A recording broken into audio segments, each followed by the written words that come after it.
Please subscribe and press the bell icon to get latest updates of নির্ঝরের স্বপ্ন। আপনারা শুনছেন কাহানি।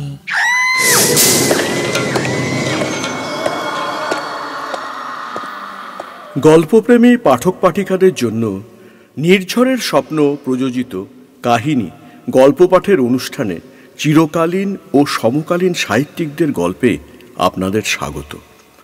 গল্প আপনাদের ভালো লাগলে বন্ধুরা অনেক অনেক লাইক, শেয়ার, কমেন্টস করুন এবং আমাদের চ্যানেলটিকে সাবস্ক্রাইব করে আপনার মতো একজন শ্রোতার সাথে আমাদের সাহিত্যের বন্ধনে আবদ্ধ হওয়ার সুযোগ করে দিন। আপনার কাছে স্বরচিত গল্প যদি থাকে আমাদের 7980460032 এই হোয়াটসঅ্যাপ নাম্বারে পাঠান এবং আমরা তা প্রকাশ করার সুযোগ পেয়ে নিজেদের সমৃদ্ধ করতে পারি।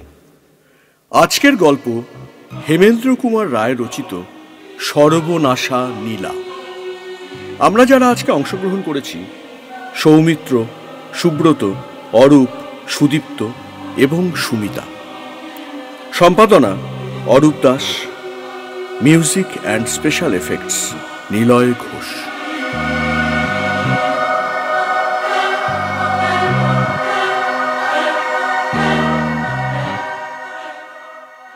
মহানগরীর মধ্যরাত্রি। উত্তর কলকাতার স্বল্প আলোকিত অন্ধগলির একটা বিরাট পুরনো বাড়ি। ছোট্ট কপাটওয়ালা দরজাটা খুলতেই মনে হয় কোনো বুভুক্ষ জীব বুঝি লোলুপ জিঘাংসায় হাঁ করে সবকিছু আকর্ষণ করতে চায়। বাড়িটা দোতলা, জনমানবের কোনো লক্ষণ মাত্র নেই। তবে খুব ভালো করে লক্ষ্য করলে বোঝা যায় দোতলার উত্তরের ঘরের বন্ধ কপাটের ভেতর থেকে আসছে ক্ষীণ আলোর রেখা, আর কান পাতলে শোনা যায় রেডিওতে ক্ষীণ শব্দে বাজছে চন্দ্রাবলীর পালা। ছাড়াছাড়ি হলো যখন আজ থেকে দাওয়ারি, রাত 12টা বাজলো বোধহয়, যাই চলো ভাই বাড়ি, দুটি আঁখি দুটি। হঠাৎ শ্রোতা স্বনামধন্য পান্নালাল অতিষ্ঠ ও বিরক্তভাবে রেডিওটা বন্ধ করে দিল। আপন মনেই বলল, রাধা সেকেলে কান্না আর ভালো লাগে না, কিন্তু শেষ কথা দুটো বেশ ভালো লাগলো। দুটি আঁখি দুটি নীলা। হ্যাঁ, নীলা নীলা, তবে দুটি নীলা বাড়াবাড়ি। একটি মাত্র নীলা পেলেই তো আমি বেঁচে যাই। শুধু একটি মাত্র নীলা।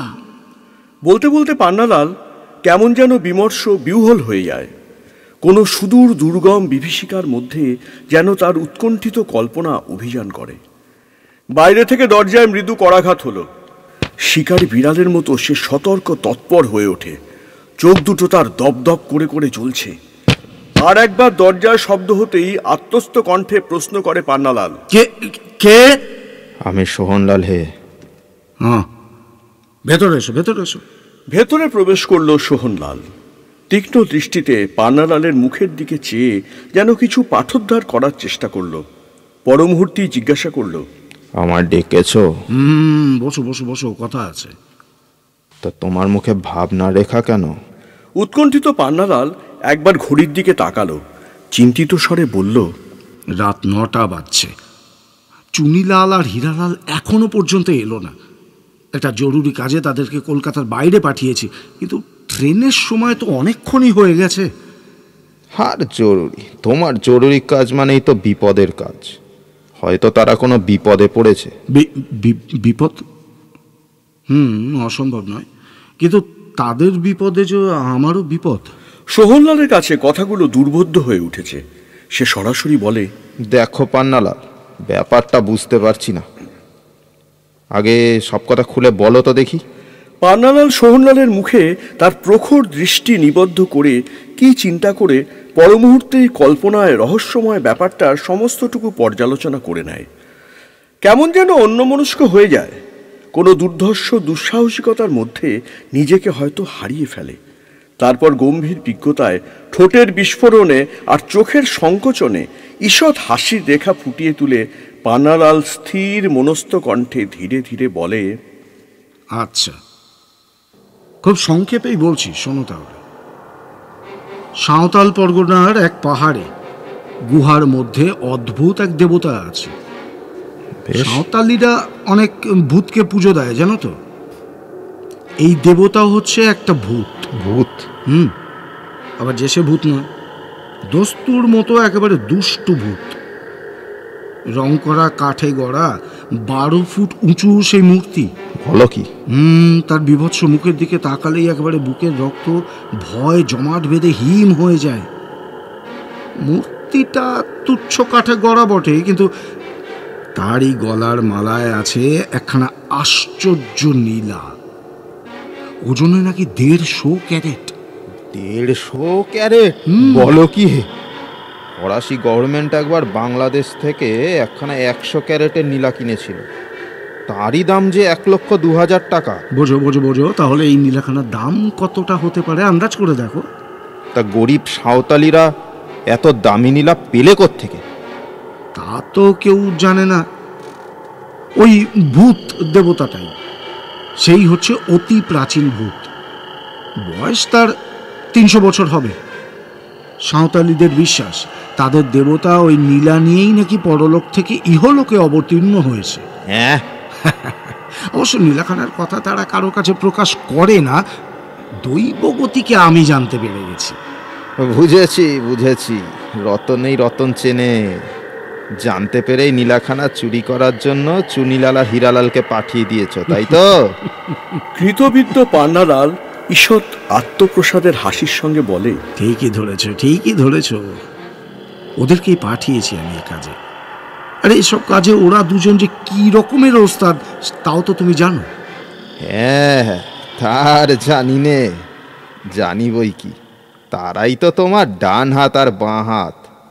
তাদের দৌলতেই তো কলকাতার পথে পথে তোমার 4-4খানা মোটর ছুটোছুটি করছে, তোমার দরজায় মোসাহেবের ভিড় হচ্ছে। তোমার কথা কিন্তু একেবারে ঠিক হলো না সোহনলাল। আরে তারা আমার সৈন্য, আমি তাদের সেনাপতি। বুদ্ধি যোগাই আমি। কথাবার্তা ব্যক্তিগত বিষয়ে সংক্রামিত যাতে না হয়, সোহনলাল সেদিকে সতর্ক। নীলার কৌতূহলে আগের কথায় ফিরে এসে সে বলে, সে কথা ঠিক, কিন্তু পান্না, এখন প্রশ্ন হচ্ছে, এই যে চুনিলাল আর হীরালাল সে নীলাখানা চুরি করবে কেমন করে? সাঁওতালিরা অমন বহুমূল্য রত্ন তো অরক্ষিত অবস্থায় পথে ফেলে রাখবে না। ঠিকই বলেছ তুমি। নীলাখানা বেওয়ারিশ মালের মতো প্রায় অরক্ষিত অবস্থাতেই আছে এখনো। সাঁওতালিদেরও ভেতরে হয়তো লোভী লোকের অভাব নেই, কিন্তু ওই ভুতুড়ে দেবতাকে তারা ভয় করে একেবারে জমের মতো। তাদেরই দৃঢ় বিশ্বাস ওই নীলা যে চুরি করবে তার একেবারে সর্বনাশ হবে। এমন বিশ্বাসের কারণ?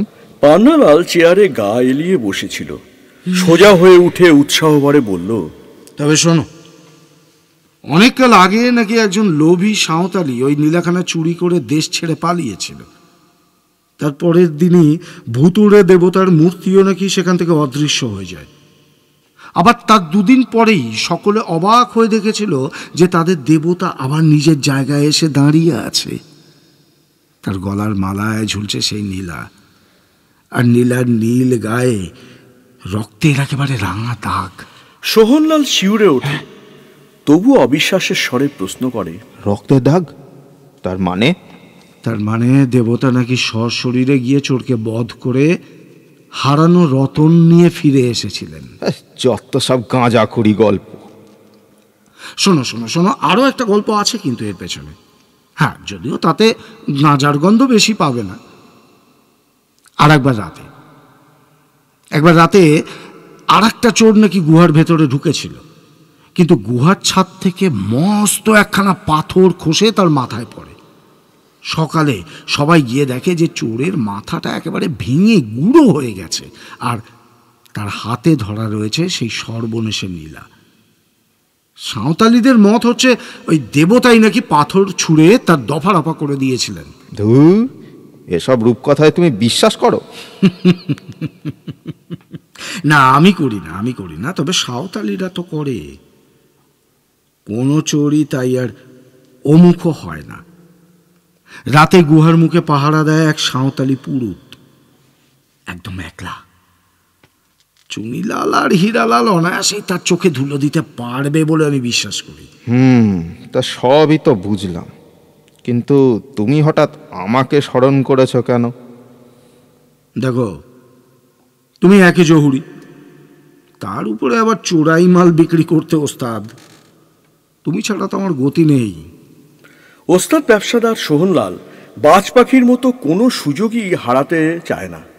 প্রখর তৎপরতায় যেন পান্নালালের প্রস্তাবে একটা ছো মেরে প্রশ্ন করে, ধরো নীলাখানা যদি আমি 1.5 লাখ টাকায় বেচে দিতে পারি, তাহলে আমার কি পাওনা হবে? পাওনা? 10%। কি? মোটে 15,000 টাকা? তা হয় না, এসব কাজে পদে পদে বিপদ। আমি 25,000 টাকা চাই। এই সোহনলাল, শোনো, এই সমস্ত কথা না ঠিক ঠিক সময়তে হবে। গাছে কাঁঠাল গোপে তেল। আগে চুনিলাল আর হীরালালকে আসতে দাও।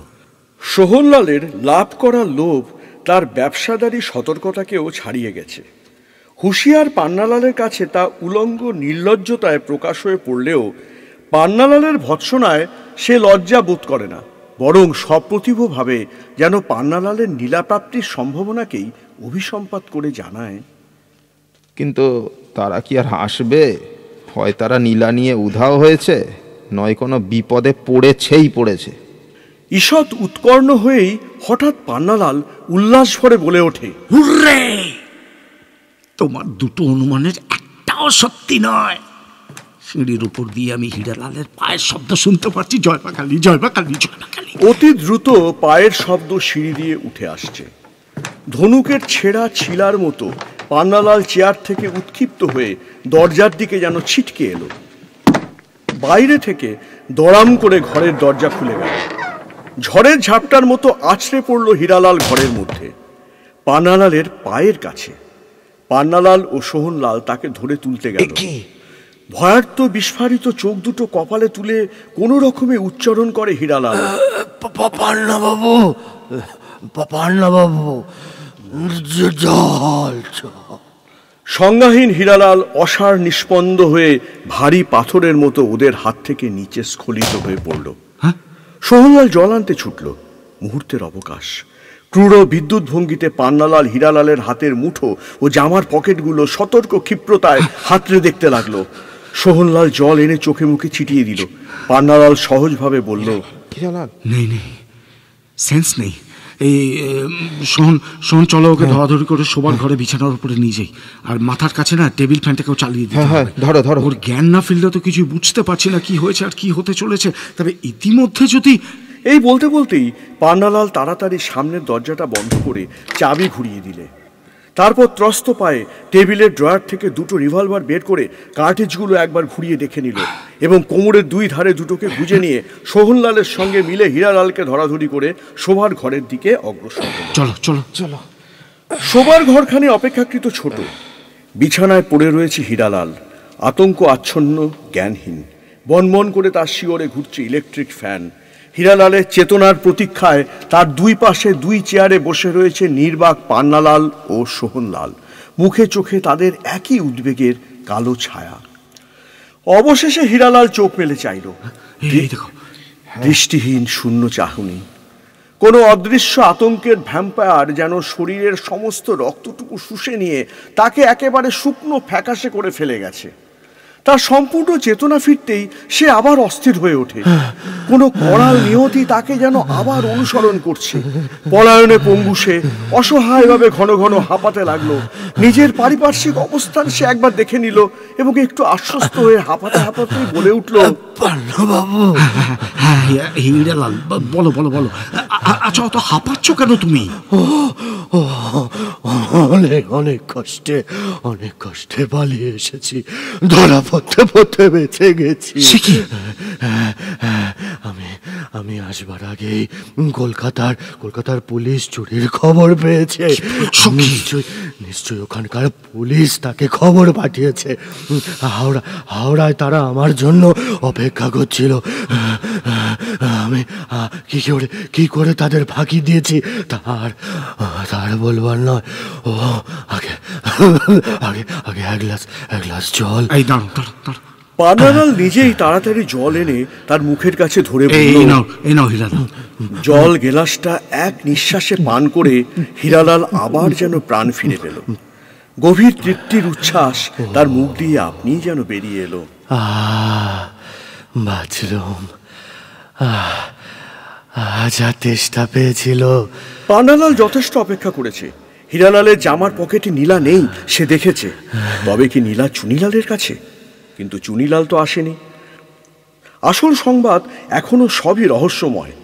হীরালাল জলপান করে বিছানার উপর উঠে বসল। তার সুস্থতা লক্ষ্য করে পরের প্রশ্নই জিজ্ঞাসা করে পান্নালাল। হীরালাল, তুমি তাহলে নীলাখানা তো পেয়েছো? কই সে নীলা, আমাকে দেখাও, তাকে দেখবার জন্য আমি ব্যাকুল হয়ে আছি। কথা বলতে বলতে অধীর আগ্রহে পান্নালাল তার হাতখানা বাড়িয়ে দেয়। হীরালাল তার অধৈর্য ও অশোভন লোভ লক্ষ্য করে।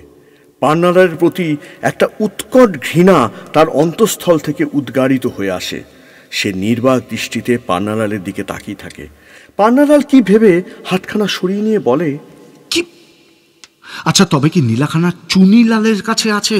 সে কোথায়? চুনিলাল কোথায়? চুনিলাল এখন কোথায় আছে আমি জানি না। জানো না মানে? হ্যাঁ, আমি জানি না পান্না বাবু। স্বর্গের দরজা তো সে খোলা পাবে না। হয়তো এতক্ষণে সে নরকের দিকেই যাত্রা করেছে। হীরালাল, আমি হেয়ালি ভালোবাসি না, কিন্তু আগে আমি জানতে চাই নীলাখানা পেয়েছো কি না? পেয়েছি পান্না বাবু। আশ্বস্ত হয়ে পান্নালাল যেন অনুমতি দেয়। তাহলে এইবারে সবটা খুলে বলো দেখি। হ্যাঁ, শুনুন তবে। কাল অমাবস্যার রাত গেছে। ঘুটঘুটে অন্ধকারে গা ঢেকে আমরা দুজনে গুহার দরজার কাছে গেলুম। চারদিক একেবারে নিঝুম, গাছের পাতারা পর্যন্ত নিঃসার। তারই মধ্যে শোনা যাচ্ছে কেবল গুহার দরজায় সাঁওতালি পুরুতের নাক ডাকার আওয়াজ। চুনিলাল এক লাফে তার উপর ঝাঁপিয়ে পড়ল। পুরুতের গলাটা টিপে ধরে জন্মের মতো তার নাক ডাকা বন্ধ করে দিল। তারপর দুজনে গুহার ভিতরে ঢুকলাম। ঘুটঘুটে অন্ধকার গুহা। ঢুকেই কেন জানি না আমাদের গা ছমছম করতে লাগলো। চুনিলাল তো এগোতেই চায় না। আমার গুঁতো খেয়ে তবে গিয়ে সে এগোলো। কিন্তু টর্চ জেলেই দেখলুম সেই ভীষণ ভূত দেবতার ভয়ঙ্কর মুখে দুটো ট্যাপ ট্যাপে আগুন চোখ দপ দপ করে জ্বলছে। অসম্ভব! কাঠের মূর্তি, চোখ জ্বলবে কেমন করে? তোমরা ভয় কি দেখতে কি দেখেছো আগে বলো। হতেও পারে, তবে তারপর শুনুন। বেজায় উঁচু সেই মূর্তিটা, তার গলা আমাদের নাগালের বাইরে। চুনিলাল ভয়ে কাঁপতে কাঁপতে আমার কাঁধের উপর চড়ে মূর্তির গলার হাড় থেকে কোনো রকমে নীলাখানা ছিঁড়ে নিলে, কিন্তু পর মুহূর্তেই ভয়ানক চেঁচিয়ে উঠে আমার কাঁধ থেকে ঠিকরে পড়ে গেল। টর্চের আলো ফেলে দেখি চুনিলাল মাটির উপরে ছটফট করছে, আর তার পাশে পড়ে রয়েছে নীলাখানা। মূর্তির দিকে তাকিয়ে দেখি তার গা বেয়ে মস্ত একটা সাপ ফোঁস ফোঁস করতে করতে নেমে আসছে। আমি আর দাঁড়ালুম না, নীলাখানা তুলে নিয়ে তীরের মতো ছুটে পালিয়ে এলুম। কথাগুলো বলতে বলতে হীরালাল উত্তেজনায় জোরে জোরে শ্বাস ফেলতে লাগলো। এক দৃষ্টে সে পান্না ও সোহনলালের দিকে তাকিয়ে থাকে। চোখের সামনে সেই ভয়াবহ দৃশ্যের পুনরাভিনয় যেন ভেসে ওঠে। দীর্ঘ একটা নিঃশ্বাস ফেলে বলে ওঠে, নরকে যাক চুনিলাল। সে নীলাখানা কোথায়? এখনই দাও সেই নীলা আমার হাতে, আমি তাকে এক্ষুনি চাই। কোচরের খুঁটে বাঁধা ছিল নীলাখানা, পেটের কাছে অতি সাবধানে গোজা। সেটা খুলতে খুলতেই বলল হীরালাল, এই নিন আপনার নীলা। হীরালালের হাত থেকে একরকম ছো মেরেই নীলাখানা নিয়ে পান্নালাল নীরবে অনেকক্ষণ ধরে উল্টে পাল্টে দেখতে লাগলো। দেখতে দেখতে কেমন যেন হয়ে যায় পান্নালাল। সে ভুলে যায় সকল উত্তেজনা, সমস্ত আতঙ্ক, বিভীষিকা। হীরালালের বীভৎস কাহিনী তার কাছে স্বপ্নে শোনা গল্প হয়ে গেছে। চুনিলালের মৃত্যু, হীরালালের পেছনে পুলিশের অনুসরণ, এখানকার অবস্থানে তাদের আসন্ন বিপদের সম্ভাব্যতা সমস্তই সে বিস্তৃত হয়। অপলোক আবিষ্ট নেত্রে সে চেয়ে থাকে নীলাখানার দিকে। এই কি নীলার সম্মোহন? এই মোহের পথেই কি নীলা ডেকে আনে সর্বনাশ মানুষের লোভী জীবনে? কে জানে। সোহনলালও আগ্রহ সহকারে ঝুঁকে পড়ে দেখছিল নীলাখানা। মুগ্ধ স্বরে উচ্ছ্বসিত হয়ে সে বলে ওঠে, আশ্চর্য, আশ্চর্য নীলা, এর তুলনা নেই। পান্নালাল আর চোখ ফেরাতে পারে না। কি এক ঐন্দ্রজালিক মায়ার দুটি নীলার নীল অঙ্গে দুলে দুলে উঠছে। পান্নালালের গলা দিয়ে যেন অন্য কেউ কথা বলে। নীলার সৌন্দর্যে আচ্ছন্ন হয়ে পরিপূর্ণ অভিভূত আবেগে সে বলে ওঠে,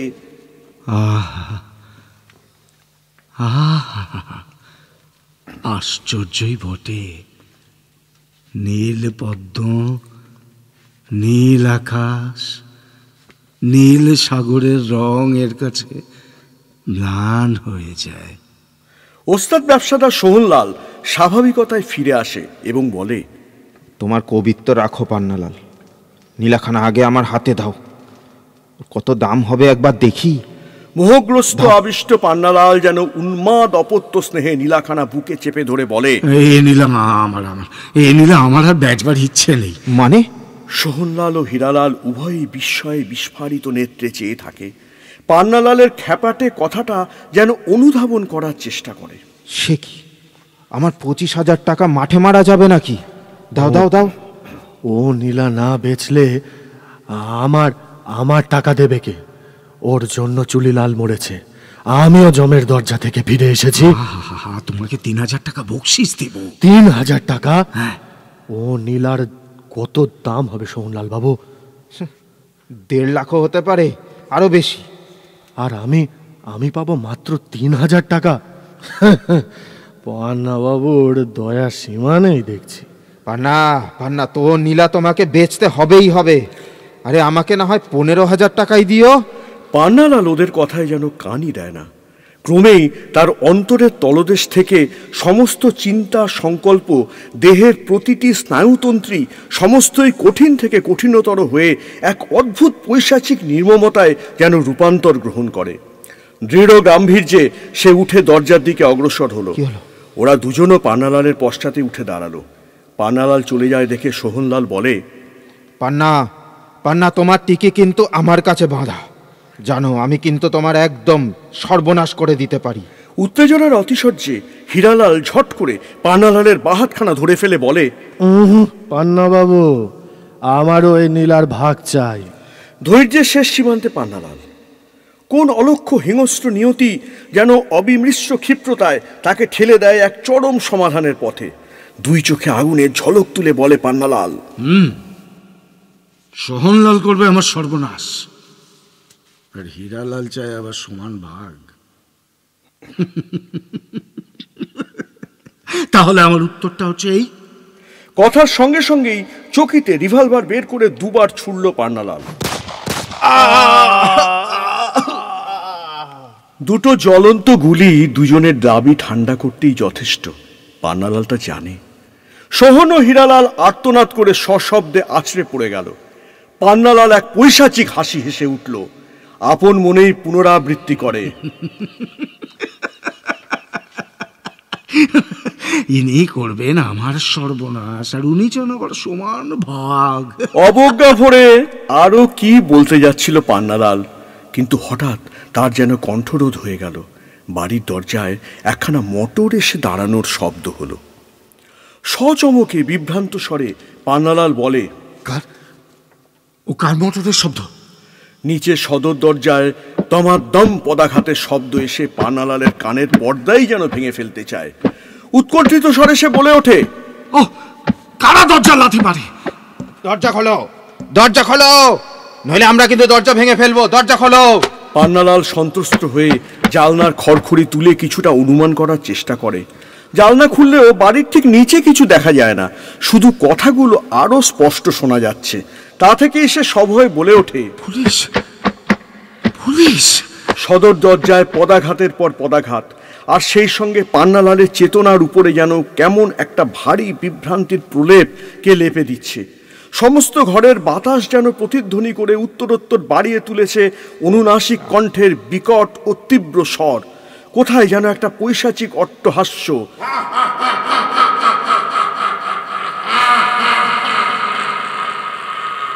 হা হা হা হা করে পান্নালালের সমস্ত সত্তাকে আচ্ছন্ন করে ফেলতে চায়।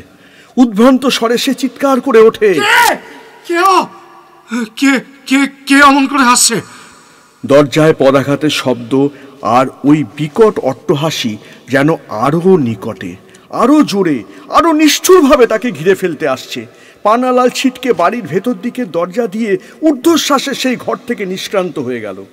ওদিকে সদর দরজায় তেমনই দমাদম আওয়াজ হচ্ছে, আর মাঝে মাঝে যেন পাহাড়ে পাজরা ফাটিয়ে বিকট শব্দে ফেটে ফেটে পড়ছে একটা হা হা হা অট্টহাসি।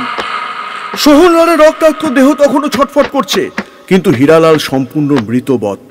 হঠাৎ যেন তার দেহ নড়ে উঠল, তীক্ষ্ণ চোখ দুটো ধীরে ধীরে খুলল, প্যাট প্যাট করে চারদিকটা একবার দেখে নিল এবং তার চিরকালের অভ্যাস মতো পরিহাসপক্ষ ভাষায় বলল, পান্না বাবু তো পগার পার, এইবারে আমাকেও গাত্রোত্থান করতে হবে। ও হে সোহনলাল বাবু, চোখ তো মুদে আছেন, কিন্তু পটল তুলেছেন না আমারও মতো কপট মৃত্যু। পাথর চাপা অনুভূতির মধ্যে সোহনলালের চেতনা যে সমাধিগ্রস্ত ছিল। দেহের যন্ত্রণাটাকে মনে হচ্ছিল বুঝি নরকদূতের সারাশির কামড়ে ধরা টান। বহু যোজন দূর থেকে যেন হীরালালের কথা তার কানে ভেসে এসে লাগছে।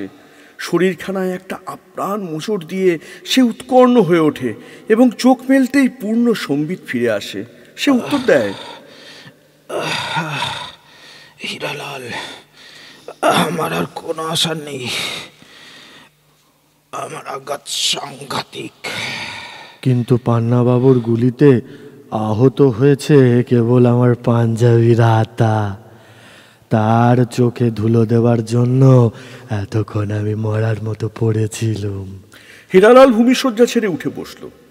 সোহনলাল যেন সারা দেহখানা ধনুকের মতো বাঁকিয়ে একটা পূর্ণ যা টঙ্কার তুলবার চেষ্টা করেই মচ করে ভেঙে পড়ে, আর সঙ্গে সঙ্গে চিৎকার করে ওঠে, যন্ত্রণা, বড় যন্ত্রণা। কিছুক্ষণ নিস্পন্দ থেকেই আবার মাথা তোলে সোহনলাল, আহত সাপের ফনা তোলার মতো। লাল চোখ দুটো ঠিকরে দিয়ে কাটা কাটা ভাষায় ফাটা ফাটা আওয়াজ তুলে বলে, কিন্তু শয়তান নাকি পালাতে পারবে? খুব পারবে। বাড়ির পিছন দিকে একটা গুপ্ত দ্বার আছে, যে পুলিশ সদরে যেরকম লাঠির পর লাঠি চালাচ্ছে, আমাকেও এখনই সেই পথ অবলম্বন করতে হবে। হীরালাল আহত নয়, সে তার পূর্ণ জীবন নিয়ে এখনো নিরাপদ হতে পারে। এই সংবাদে সোহনলাল অস্বাভাবিকভাবে আশ্বস্ত হয়ে উঠল। কিন্তু হীরালাল গাত্রোত্থান করছে দেখে অসহায়ভাবে সে অনুরোধ জানাতে চায়, না না হীরালাল, যেও না, যেও না। হীরালাল তার কাতর নিষেধের কোনো অর্থ খুঁজে পায় না। সে টেবিলের কাছে গিয়ে একখানা কাগজ টেনে নেয়। সোহনলাল আবার কাকুতি জানায়, এখনই যেও না হীরালাল, শোনো, আমার তো শিয়রে মৃত্যু, কিন্তু কিন্তু মরবার আগে আমি শুনে যেতে চাই, তুমি শয়তানি প্রতিশোধ নিতে পারবে কিনা? চুপ করে রইলে কেন? হীরালাল, বলো, কাগজে কি লিখছো? কি লিখছো? আপনি বলবার আগেই প্রতিশোধের ব্যবস্থা করেছি। এতক্ষণে সে বুঝতে পারে কেন সোহনলাল তাকে ছাড়তে চায় না। এতক্ষণে যেন সোহনের প্রতি তার অনুকম্পা হয়, শ্রদ্ধা জাগে। মৃত্যু যন্ত্রণাও এদের যদি বা সহ্য হয়, প্রতিহিংসা চরিতার্থ না হওয়ার জ্বালা বুঝি একেবারেই অসহ্য। এই বৃত্তিটুকুর পরিচয়ে হীরালাল সোহনলালের প্রতি সহানুভূতি দেখাতে পারে অবশ্যই। সোহনের কাছে একখানা চেয়ার টেনে নিয়ে সে একটু বসে, সতর্কভাবে খেয়াল রাখে বাইরে পুলিশের দরজা ভাঙার আওয়াজ। অস্থিরভাবে তাকে বলে সোহনলাল, হীরালাল, আমার চোখ চারিদিক ঝাপসা হয়ে যাচ্ছে, বলো বলো কি ব্যবস্থা করছো?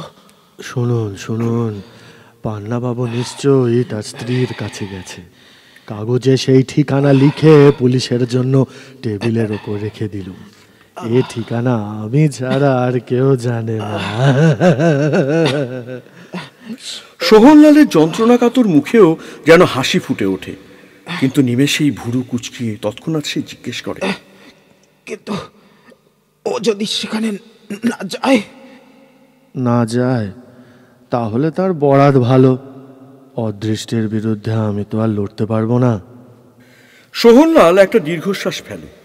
পর মুহূর্তেই আতঙ্কস্ফীত চোখ দুটোকে হীরালালের দিকে তুলে ধরে প্রশ্ন করে, তুমি শুনেছিলে শুনেছিলে কি? সেই হাসিটার আওয়াজ, ভয়ানক হাসি। হ্যাঁ, শুনেছি শুনেছি, বোধহয় পুলিশের কেউ হেসেছে। সোহনের গলার স্বর কেঁপে কেঁপে যায়, আরো ক্ষীণ চাপা কণ্ঠে বলে, সেই হাসি কিন্তু মানুষের নয়, মানুষের নয়। তাহলে যমদূত বোধহয় আপনাকে অভ্যর্থনা করতে এসেছে। মরবার সময় তুমি আমাকে ভয় দেখাচ্ছ না ঠাট্টা করছো? ঠাট্টা করছি সোহনলাল বাবু, আমাদের কাছে জীবন আর মরণ দুই যে মস্ত বড় ঠাট্টা। যে ব্যবসা ধরেছি আমাকেও যে সেইভাবেই মরতে হবে, কিন্তু সেদিন আমি হাসতে হাসতেই মরব। আমার দম বন্ধ হয়ে আসছে, আমি হাসতে হাসতে মরতে পারি হীরালাল, যদি পাল্লা ধরা পড়ে। বাইরে হুড়মুড় করে একটা আওয়াজ হলো। চমক ভেঙে হীরালাল বলে ওঠে, ওই সদর দরজা ভেঙে পড়ল। আপনি এখন মরুন, আমি পালাই, পরে নরকে একদিন আমাদের দেখা হবে। দ্রুত পদশব্দ তুলে প্রস্থান করে হীরালাল বাড়ির কোথাও গুপ্তদ্বার আছে সেই দিকে। সোহনলাল অন্তিমকালে শেষ 2-4টি মুহূর্ত মাত্র ভিক্ষা চায়, অন্তত পুলিশের লোক তার ঘরে না আসা পর্যন্ত তার শেষ নিঃশ্বাস যেন না বেরোয়। ওই তো সিঁড়ির উপর বহু লোকের ত্রস্ত জুতোর শব্দ সোহনের কানে আসছে। মাত্র কয়েকটি মুহূর্তের আয়ু, সে কি এতই বেশি?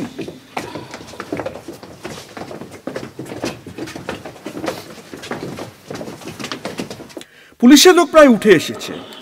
দরজায় ধাক্কা দিয়ে ঘরের মধ্যে দমকা ঝড়ের মতো প্রবেশ করলো পুলিশ ইন্সপেক্টর। আসার মুখেই যেন আচমকা ইলেকট্রিকের শকে থমকে গিয়ে ইন্সপেক্টর বলে ওঠে, এ কি, ঘরের ভেতর যে একেবারে রক্তারক্তি কাণ্ড! কে তুমি? এই যে কে তুমি? নিভে যাওয়ার আগেই বুঝি একবার জ্বলে উঠল সোহনলালের চেতনা। সমস্ত শক্তি কণ্ঠে এনে ক্ষীণ স্বরে সে টেনে টেনে বলে, আর পরিচয় দেবার সময় নেই। আসামে পান্নালাল আমাকে মেরে গুপ্তদ্বার দিয়ে পালিয়েছে। বলো। ওই টেবিলের ঠিকানা। ইন্সপেক্টরের পিছনে আরো অনেকে ঘরে ঢুকলো। ভেতরের দৃশ্য সকল দেখে সকলেই কিংকর্তব্যবিমূঢ়।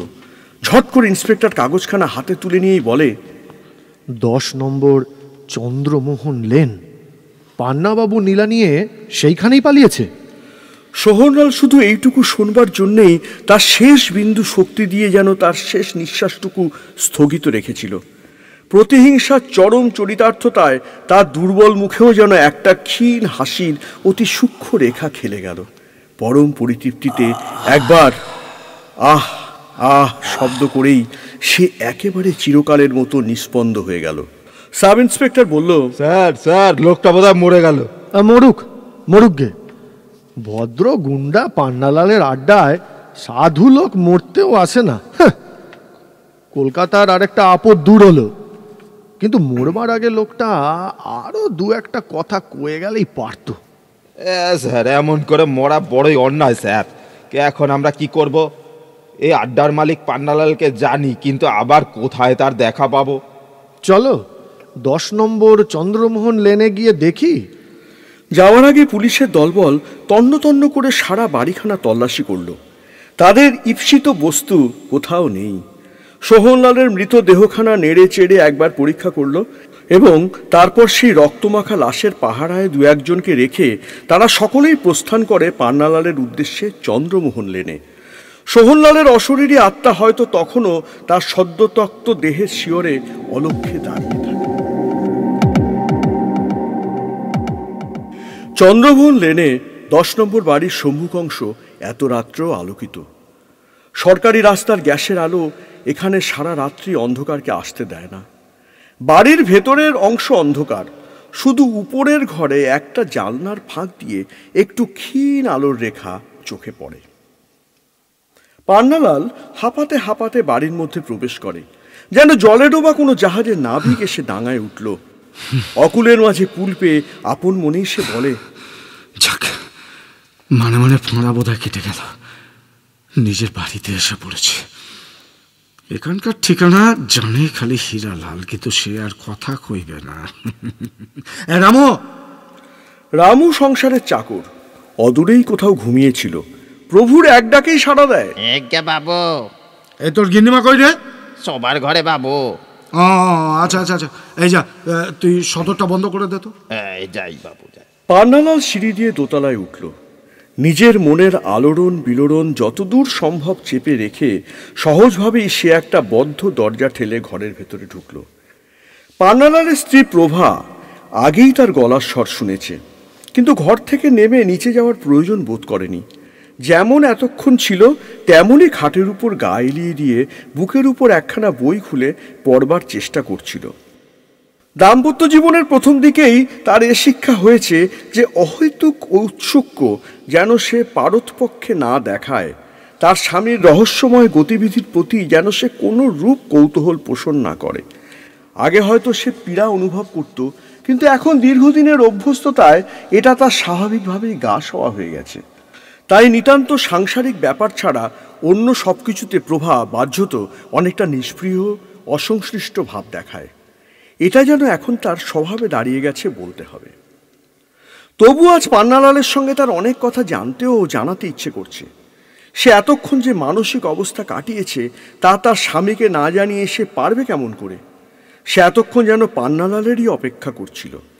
কিন্তু রাত 3টার আগে যার বাড়ি ফেরার অভ্যাস বিরুদ্ধ তাকে 11টার আগেই আশা করা বাতুলতা। কিন্তু সেই পান্নালাল সত্যিই এত আগে বাড়ি ফিরল দেখে প্রভা মনে মনে একটু বিস্মিত হলো। কি মেজাজে যে পান্নালাল আসছে কে জানে।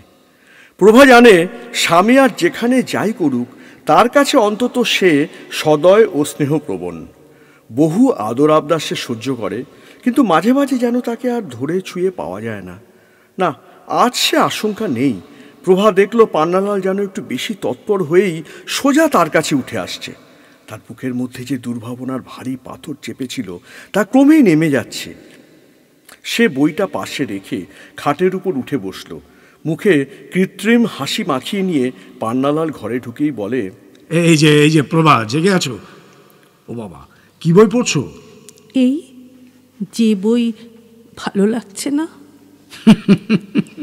ভালো লাগছে না তবু পড়ছো? উপায় কি বলো? ঘুম না হলে কড়িকাঠ গোনার চেয়েছে যে কোনো বই পড়া ভালো। পান্নালাল ধীরে ধীরে এগিয়ে আসে। অনেকটা যেন অন্যমনস্কভাবে একটা চেয়ার টেনে নিয়ে বসল। প্রভা তার মুখের চেহারা ও সাধারণ হাবভাব নিরীক্ষণ করতে থাকে এবং একটু অভিমানের সুরেই প্রশ্ন করে, কিন্তু তোমার ব্যাপার কি বলো দেখি? রাত 11টা না বাজতেই তোমার আবির্ভাব। বন্ধুদের আসর বুঝি জমলো না? হঠাৎ এ প্রশ্ন কেন? তোমার মুখ দেখে। আমার মুখে কি দেখছো প্রভা? ভয়, ভয় আর দুশ্চিন্তা। তোমার চোখের ভ্রম। তোমার চোখের ভ্রম। না, ভুল হলো গো। তোমার মুখের পানে তাকিয়ে আমার কখনো চোখের ভ্রম হয় না। দেখো, দুনিয়ায় ভয় কাকে বলে আমি জানি না, আর হঠাৎ দুশ্চিন্তাই বা আমায় আক্রমণ করবে কেন? জ্যোতিষশাস্ত্র জানলে সে কথা বলে দিতে পারতুম। তুমি অবিদ্যাটা জানো না বলে ভগবানকেই ধন্যবাদ দিচ্ছি। কিন্তু দেখো প্রভা, আমাকে নিয়ে এতটা বেশি মাথা ঘামিও না। মাথা ঘামানোর অধিকার বোধ করি আমার ছিল, তবে তুমি আমার কাছে চিরকাল রহস্যময়ই থাকলে।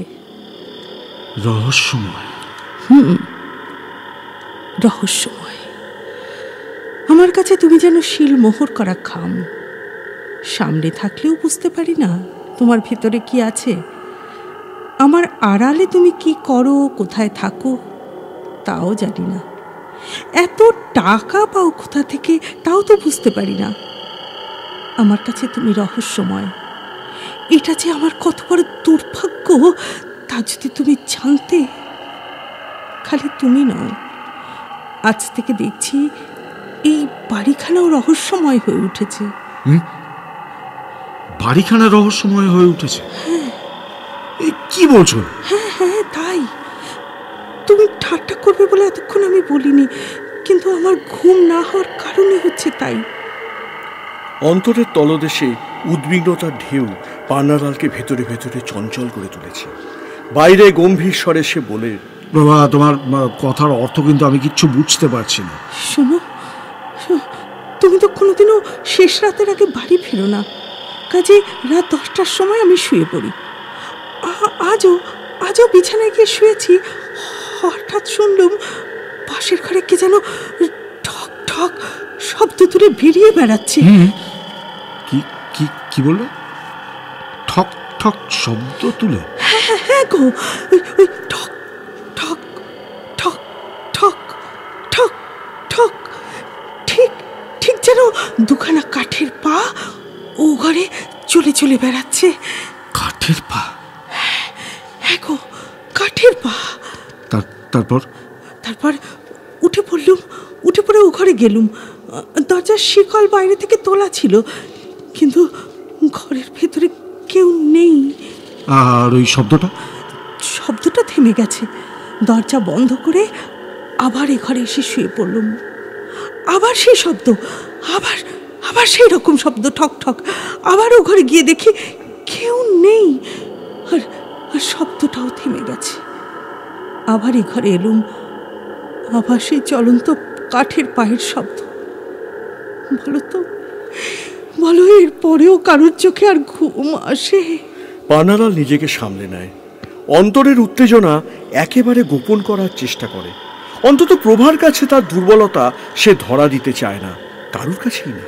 সে সমস্ত ব্যাপারটা যেন উড়িয়ে দিয়েই বলে, না না না, তোমার শুনবার কথা ভুল হয়েছে প্রভু। অসম্ভব। আরে এ সমস্ত দেখো গে হয়তো ইঁদুরের কীর্তি। শোনো, ও প্রথমে ও সন্দেহ আমারও হয়েছে, কিন্তু সে যে খুব ভারী পায়ের আওয়াজ, ঠিক যেন মস্ত বড় একটা দেহ ও ঘরে পায়চারি করে বেড়াচ্ছিল। না না, এ তোমার ভ্রম, না। আরে কই, এখন তার কোনো শব্দ হচ্ছে না কোথাও। বিষয়টা যেন তর্কের দ্বারা প্রমাণ সাপেক্ষ হয়ে দাঁড়ালো। প্রভা আর কোনো জবাব খুঁজে পায় না। অতএব তাকে শেষ পর্যন্ত পান্নালালের কথাতেই সায় দিতে হলো। সত্যি তো, এখন কোনো শব্দ হচ্ছে না তো। তাই প্রভা বলে, তাও তো বটে। হ্যাঁ, তাহলে মানতেই হয় আমারই কোথাও ভুল হয়েছে। প্রভার কথায় যেন পান্নালাল কানই দেয় না। তার দুশ্চিন্তাক্লিষ্ট মুখে ভয়ের স্পষ্ট চিহ্ন ফুটে উঠল। প্রভার দৃষ্টি তা এড়ায় না। অসতর্কভাবে সে আবার বুঝি অন্যমনস্ক হয়ে পড়ে। কপাল কুঁচকে কি ভাবতে ভাবতে অনেকটা যেন আপন মনে এসে বলে, কি আশ্চর্য, আজ আমাদের দুজনেরই শুনবার ভুল হয়েছে। মানে? তুমি শুনেছ কাঠের পায়ের শব্দ, আর আমি শুনেছি বিকট অট্টহাসি। অট্টহাসি? কখন? পান্নালাল সন্ত্রস্ত ভাবে তাড়াতাড়ি নিজেকে আবার সামলে নেওয়ার চেষ্টা করে বলে ওঠে, না না না, কি বলে ফেলেছি। আরে না না, হাসি টাসি আমি কিচ্ছু শুনিনি। আবার তুমি রহস্যময় হয়ে উঠলে। আচ্ছা প্রভা, যাও তুমি ঘুমাবো, যাও। কি ও কিসের শব্দ? প্রভা একটা চিৎকার দিয়ে পান্নালালের গা ঘেঁষে সরে আসে।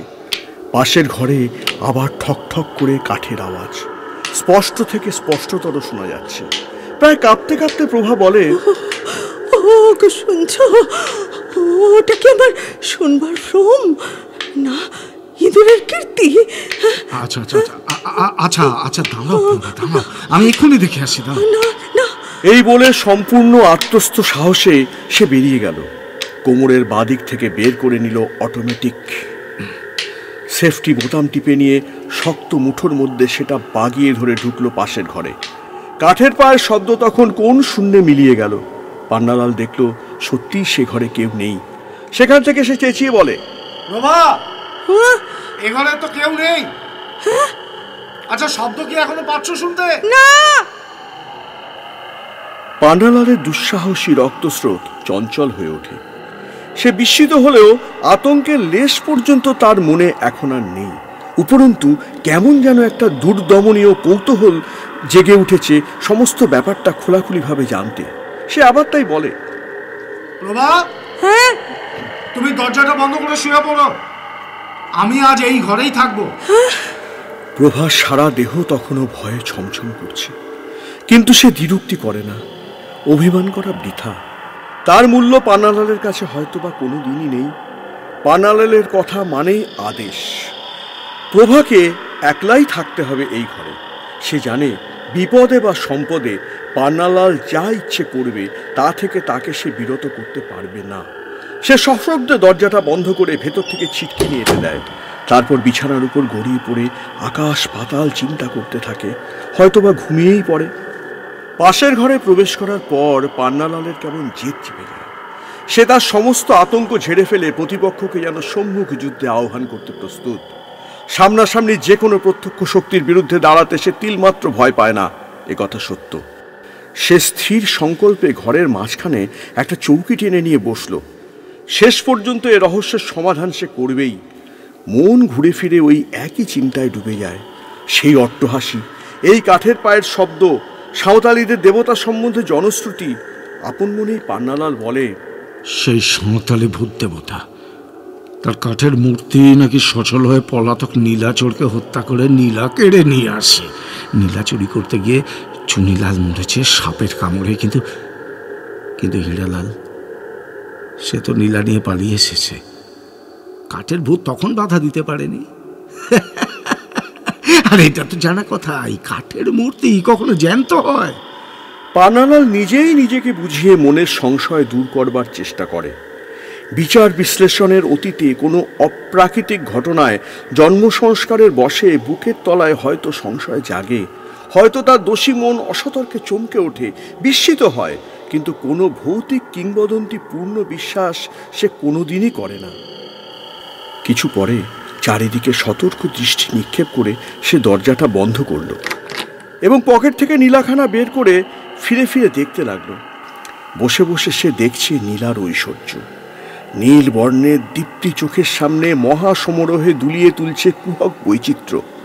স্ফটিক অঙ্গ বেয়ে গলে গলে পড়ছে স্নিগ্ধ নীল দ্যুতি, যেন নীল বরফের টুকরো। কত লোকের লাল রক্তে স্নান করেও এই নীলা আজ অম্লান অনীল। কত তস্করের লোভ অসংযত হয়েছিল ওই রূপের মোহে।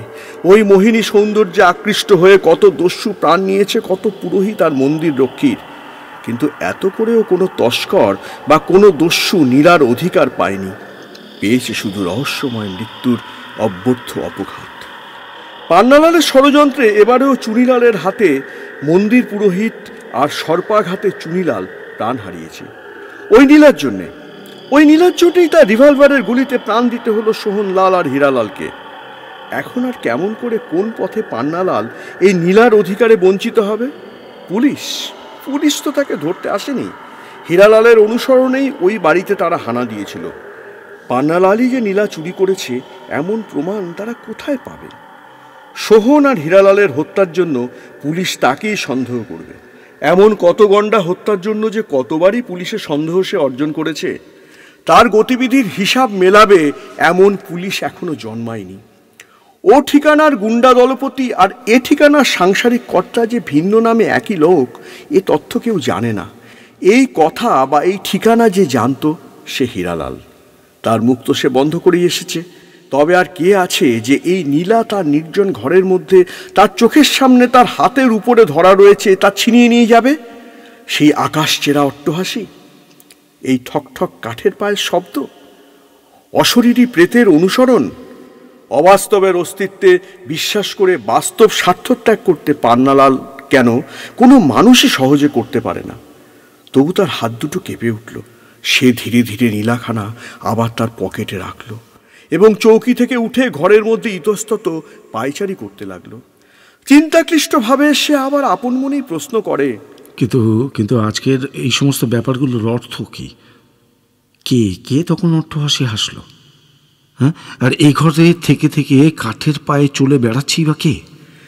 অনেকক্ষণ পান্নালালের এমন করেই কাটে। কোনো রহস্যের কোনো সমাধানই সে খুঁজে পায় না। এতক্ষণ পর্যন্ত কোনো ঠকঠক শব্দ শোনাও গেল না, কোনো অট্টহাসিও কেউ হাসল না।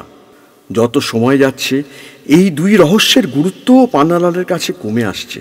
সে মনে প্রাণে বিশ্বাস করতে উন্মুখ যে তার আশঙ্কা অমূলক। ভিত্তিহীন আশঙ্কায় সে কোনো মিথ্যা বিভীষিকার আতঙ্ক ভোগ করছিল। ক্রমেই মনটা তার হালকা হয়ে আসে। নিজের জন্য তার হাসতে ইচ্ছে করে। তার মনের মধ্যে এত বড় দুর্বলতা কেমন করে বাসা বেঁধেছিল? ঘরের বাতাসকে উদ্দেশ্য করেই সে যেন কৌতুক ভরে বলে, ওহে বাবু কেটুভূত, আমি আর একবার তোমার অট্টহাসি হাসো তো দেখি। আর একবার ওই খটখটিয়ে চলে বেড়াও না দেখি। তুমি যদি সত্য হও, যদি জ্যান্ত হয়ে আমাকে দেখা দিতে পারো, তাহলে এখনই তোমার স্বাদের নীলা আমি তোমাকে ফিরিয়ে দেবো। এই দেখো তোমার নীলা আমার পাঞ্জাবির এই ডান পকেটে রয়েছে। পারো তো জোর করে কেড়ে নাও। হ্যাঁ,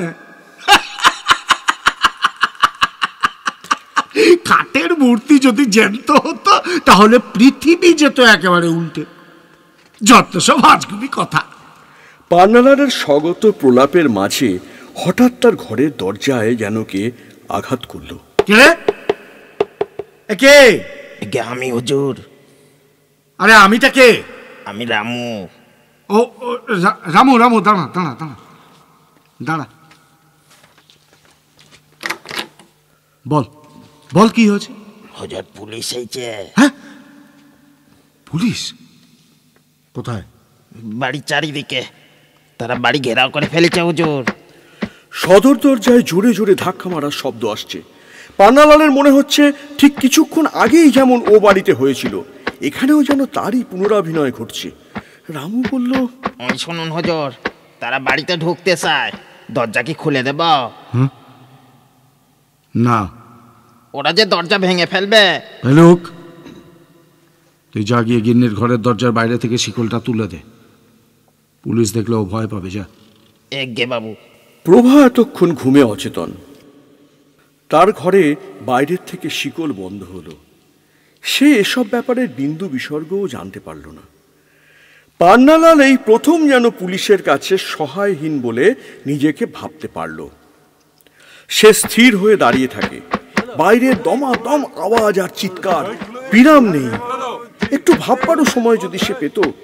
কোনো সমস্যারই সমাধান আর নেই, তাই সে নিজেই নিজেকে বিড়বিড় করে বলে, পুলিশ বাড়ি ঘেরাও করেছে। না, এ বাড়ি থেকে পালাবার গুপ্তপথ তো নেই। তাহলে কি আমার লীলাখালা পুরোবার সময় হয়ে গিয়েছে?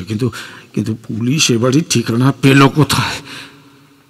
আমি ডাক্তার জেকেল আর মিস্টার হাইডের জীবনযাপন করি। এ বাড়ির উপরে পুলিশের সন্দেহটা হলো কেন? এখানকার ঠিকানা তো জানতো খালি হীরালাল, কিন্তু সে তো এখন জমির বাড়িতে। পান্নালাল এখনো জানে না যে তার গুলিতে হীরালাল মরেনি। যদি তা জানতো, যদি তেমন সন্দেহ তার হতো, তাহলে হয়তো সে পুলিশের হাতে নিজের ঘরের মধ্যে অন্তত এমন করে বন্দী হতো না।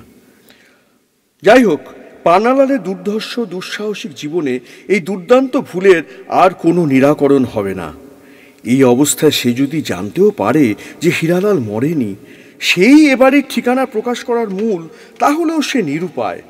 পান্নালাল কেমন যেন মরিয়া হয়ে ওঠে। অনেক দিন অপরের জীবন নিয়ে অনেক ছিনিমিনি খেলেছে সে। আজ নিজের জীবনটা দিয়েই তেমন খেলাই সে করবে। প্রতিপক্ষের কাছে পরাজয় স্বীকার যদি করতেই হয়, তবে অহিংস নির্বিরোধ পন্থার চেয়ে সহিংস্র প্রতিরোধ অধিকতর সম্মানকর। প্রাণ তো এমন করেই যাবে। আজ যদি সেই দিনই এসে থাকে, তবে তাতে বিস্মিত হওয়ার কিছুই নেই। তাই এসব দুর্বোধ্য ঘটনাবলীর বিশ্লেষণ আলোচনা সে মন থেকে একরকম মুছে ফেলে নিতান্ত মরিয়া হয়েই নিজের স্পষ্ট সিদ্ধান্ত যেন নিজেকে শুনিয়ে শুনিয়েই বলল, যাকে যাক, এখনো সমস্ত ভেবে কোনো লাভ নেই। না না, কাঠের ভূত নয়, জ্যান্ত পুলিশ।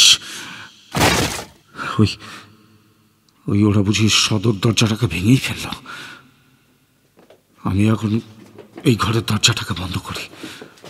প্রাণ থাকতে কখনো আত্মসমর্পণ করবে না পান্নালাল। এই বলেই সশব্দে পান্নালাল তার ঘরের দরজা বন্ধ করে দিল। ওদিকে সদর দরজা ভেঙে পড়ার আওয়াজের পরই সিঁড়ি বেয়ে সশস্ত্র পুলিশের দলবল দ্রুত পদশব্দ তুলে উপরে উঠে আসছে। বারান্দার উপরে উঠে রামুক ইন্সপেক্টর জিজ্ঞাসা করে, এই কে তুই? আমি চাকর হুজুর, আমি চাকর। তোর বাবু তো পান্নালাল না? কি লাল বাবু হুজুর? হ্যাঁ হ্যাঁ, কি? বুঝেছি। তোর সে বাবু কোথায়? ওই ঘরে হুজুর। ইন্সপেক্টর সদল বলে গটগট করে পান্নালালের ঘরের দিকে এগোলো। ঘরের ভেতর থেকে দরজা বন্ধ দেখে জোরে জোরে ধাক্কা দিতে দিতে ইন্সপেক্টর বললে, পান্নালাল, আর লুকোচুরি মিছে দরজা খোলো। ঘরের ভেতর থেকে পান্নালালের দৃঢ় কণ্ঠ সুস্পষ্ট শোনা গেল, দরজা আমি খুলবো না। তাহলে দরজা ভেঙে ফেলবো। যে ঘরে ঢুকবে তাকে আমি গুলি করে মেরে ফেলবো। সিপাই, এই সিপাই, হ্যাঁ, ভেঙে ফেলো দরজাটা। দেখিও কাকে গুলি করে। দরজার উপরে দুমদাম শব্দে ভারী লাথি পড়তে লাগলো।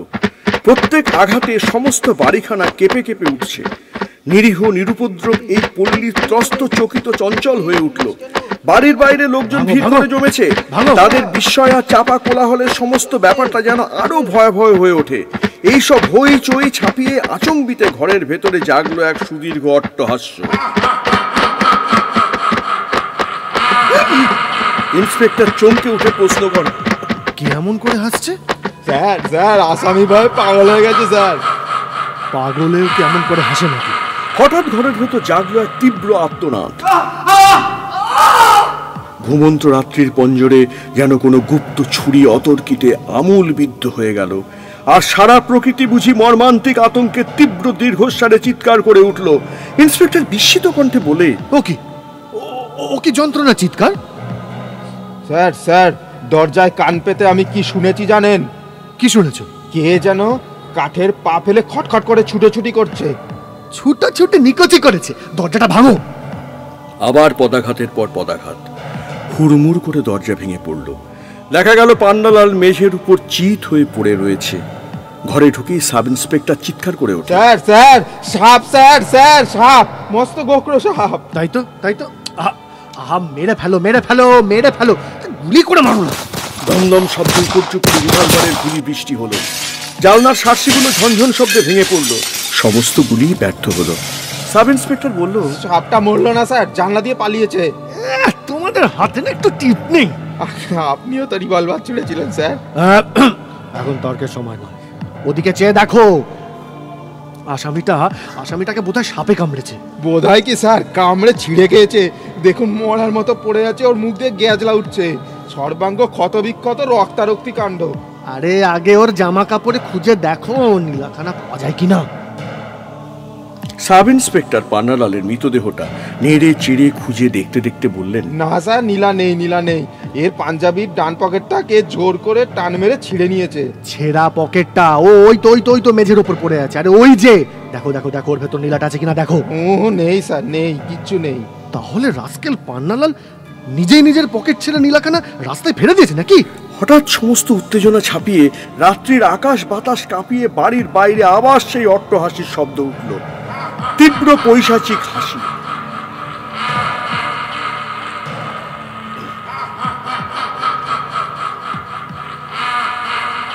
ও ভূতের হাসি স্যার, ও ভূতের হাসি।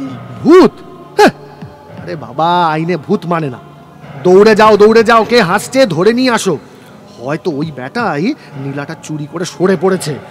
ইন্সপেক্টর ও দুজন কনস্টেবল ভিন্ন আর সকলে ছুটে নিচের দিকে অগ্রসর হলো। অট্টহাসি ক্রমে দূর থেকে আরো দূরে ক্ষীণতর হয়ে মিলিয়ে যাচ্ছে। এইসব হইচই উত্তেজনার মধ্যে প্রভা তার বন্ধ ঘরে ঘুম থেকে জেগে চিৎকার করে উঠে কখন মূর্ছিত হয়ে পড়ল কেউ তা জানতেও পারল না। ইন্সপেক্টর কিংকর্তব্য বিমূঢ় হয়ে দাঁড়িয়ে রইল। আকাশের পরপার থেকে যেন আরো দু একবার সেই বিকট হাসির প্রতিধ্বনি কানে এসে বাজে, তারপর একেবারে মিলিয়ে যায়। আর সেই নীলা, কে জানে, হয়তো সুদূর সাঁওতাল পরগনার পর্বত গুহায় সেই অদ্ভুত প্রেত দেবতার 12 ফুট উঁচু কাঠের মূর্তির গলায় সে সর্বনাশা নীলা এতক্ষণ আবার দুলিয়ে তুলেছে তার সর্বনাশা সম্মোহনী দীপ্তি। তার নীলগায়ে রাঙা রক্তের দাগ এখনো হয়তো পান্নালালের দেহের উত্তাপ হারায়নি।